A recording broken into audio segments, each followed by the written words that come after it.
qiimaha naftaada waa hadba meesha aad adiga dhigto ayaa lagugu qiimeyn doonaa. كن فريدا عش بفخر في الحياة لا تبالي فالمعالي في التحدي لا سواه كن سعيدا. السلام عليكم. magacaygu waa qaasim maxamed. ku soo dhawow muuqaal cusub. waxaan wada jecelnahay dhammaanteen in qiimaha nafteenna uu ahaado mid heer sarreeya oo aan ka dhex aragno bulshada nagu hareeraysan. balse qiimaha nafteenna waa hadba meesha annaga aan dhigno nafteenna dadkuna ay nagu qiimeyn doonaan. naftaada adiga haddii aad dhigto meelaha hooseeya aysan u qalmin, dadkuna waxay ku dhigi doonaan isla meeshii aad dhigta naftaada. waxaa jirto xigmad dhahaysa naftaadu waxay ahaanaysaa hadba meeshii adigu aad dhigto. la fiiri sheekadan dhex martay aabbe iyo wiilkiisa. maalin maalmaha ka mid ah ayaa wiil wuxuu u tagay aabbihiis wuxuuna weydiiyey, aabbe, waa maxay qiimaha nafteyda? aabbihii isagoo wiilkiisa tusaaleynayo ayuu wuxuu ku dhahay, ma doonaysaa inaad ogaato qiimaha naftaada? haddaba qaad dhagaxan oo waxaad geysaa suuqa. qofkii ku weydiiya qiimaha dhagaxa waxba ha dhihin ee keliya kor u taag 2 farood. wiilkii wuxuu aaday suuqii oo wuxuu qaaday dhagaxii aabbihiis u dhiibay. kadibna marka uu suuqa geeyey, nin ayaa wuxuu weydiiyey, waa imisa qiimaha dhagaxa? wiilkii isagoo aan hadlin ayuu kor u taagay 2 farood. ninkii ayaa ku yidhi, ma $2 ayaa ku iibinaysaa dhagaxan? aniga ayaa kaa iibsanayo. wiilkii ayaa dib ugu soo laabtay aabbihiis wuxuuna ku dhahay, aabbe, qiimaha dhagaxa waxaa laygu dhahay $2. aabbihii ayaa mar labaad wiilkiisii ku yidhi, meesha labaad oo aan doonayo dhagaxa inaad geyso ayaa ah madxafka ee soco. qofkii ku weydiiyana qiimaha dhagaxa adigoo aadan hadlin keliya waxaad kor u taagtaa 2 farood, kadibna fiiri qiimaha laguu gaari doono. wiilkii ayaa sidii yeelay oo dhagaxii geeyey madxafka. waxaana la weydiiyey qiimaha uu ku rabo dhagaxa, wuxuuna kor u taagay 2 farood.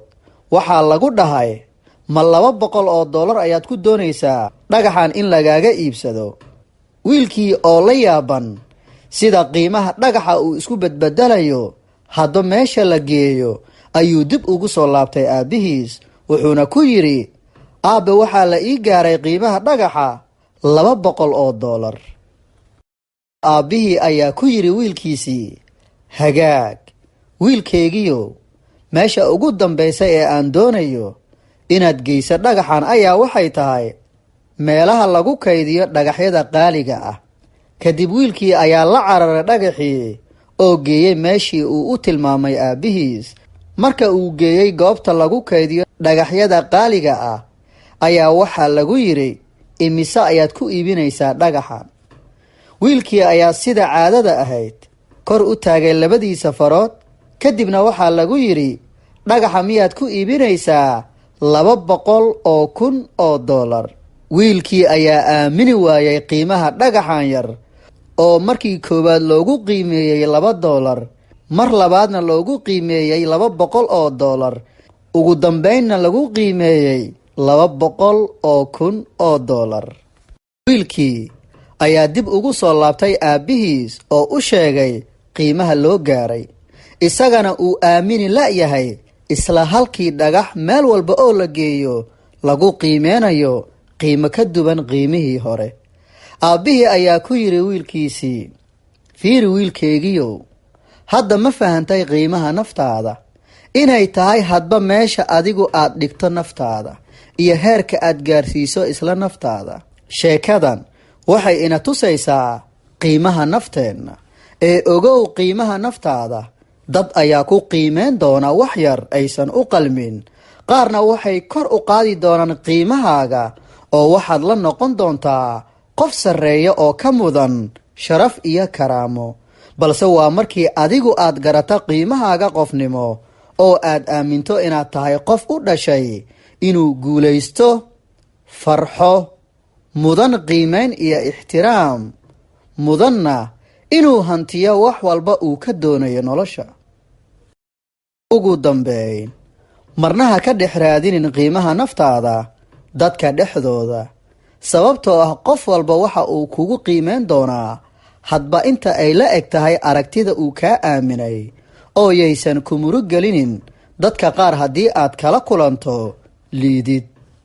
ogow, adiga ayaa madax ka ah farxaddaada, isku filnaashahaaga, isku kalsoonaantaada iyo isbeddelka wanaagsan ee naftaada.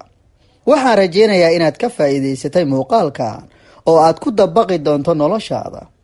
hagaag, waxaa la soo gaaray wakhtigaagii aad dhiirigelin inoo reebi lahayd ee ku qaba muuqaalka like. haddii aad nagu cusub tahayna ku soo dhowow si farxad ah oo rukumo janalka oo ku qabo subscribe. muuqaalkan u sii sheergaray asxaab badan si aad u baahiso fariinteenna. taladaada iyo fikirkaaga inoogu reeb qaybta hoose ee kommentiga. inta aan goordhow ku kulmi doonno muuqaalka soo socda, waxaan ku leeyahay waxaad tahay qof gaar ah oo aan loogu talagelin qiimihiisa inuu ka dhex raadiyo dadka dhexdooda. quruxdaada, qiimahaaga iyo farxaddaaduba adiga ayaa mas-uul ka ah. aad ayaad ugu mahadsan tahay daawashada muuqaalkan. mahadsanid.